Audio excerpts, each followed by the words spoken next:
Today on GoPro Tips and Tricks, we're looking at the Auto series of accessories for your GoPro from Sharkhon. How the Auto series works is it's a combination of a whole bunch of individual packaged and individually sold parts, which you can then combine in different ways to make different setups and different kinds of accessories. So I've got a whole bunch of different parts before me here, and I've opened up a couple of them, and I've been able to create this kind of handle slash steady grip for my GoPro. So it's using two aluminum uprights, two base bolts, and then a single aluminum arm here down at the bottom. Now, and then it's got a GoPro mounted with a screw and then a GoPro tripod mount. All of this is from Sharkhon. Every single part that they make can be ordered in almost any color you want, so you can completely customize the look and the feel of how your mount works, and then you can also get creative with the kinds of mounts you build. So this system from Sharkhon has a huge amount of possibilities. Say, for example, we wanted to build a mount that could compare footage from two different GoPro cameras, but we wanted to be able to evenly cut between the two of them, so they need to be lined up perfectly together and mounted onto the same object. Well, to do that, we could easily build up a little mount from the different pieces we have here.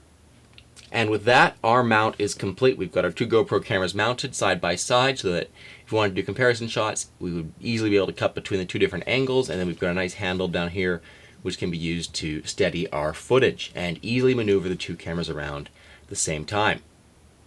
At this point, you're probably thinking that this is a pretty cool looking mount and that you could have, it'd be handy to have in your kit bag, and a little bit of customization is kind of nice to be able to set up the mount in just the way you need for the shot that you're trying to get, but it's about to become less cool. We're going to start talking about what happens when they individually package and individually price each part of this setup. So, for example, this mount right here would cost $16 for each of these GoPro tripod adapters, $16 for each one of these big heads here, $30 for this grip, $18 for this attachment point here down at the bottom, the Duo Plus, and then $12 for the ring to be able to tie a leash onto the mount.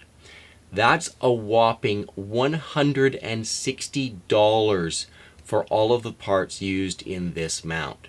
With that, I think we can pretty easily come to the conclusion of this video. This is a really cool mount, and it's got some great features. The build quality of it is amazing, and the customization of it leaves you with endless possibilities on the kinds of setups that you want to make with your camera. The problem is it's not worth the amount you have to spend in order to come up with interesting and unique mounts for it. This mount seems fairly simple and doesn't seem to require that many parts, but this would run you $160. If you start to make your mounts more elaborate, the prices are just going to skyrocket from there. For what this mount would cost, you could basically get a GoPro 3-way, a GoPro Chesty, and a Sportsman mount. I think that's really all there is to say about it. This mount has really good build quality, but just for what it would end up costing to get any kind of usable mount out of it, I do not feel it's worth it. This was another GoPro tips and tricks video. As always, if you want to learn more about Sharkhon, you can check out a link to their website down in the video description. And while you're down there, make sure you use the like, dislike, and subscribe buttons, and then leave a comment if you feel like you should be doing that. If I do read all of those comments, and I respond to as many of them as I can. Until next time, guys, thank you very much for watching.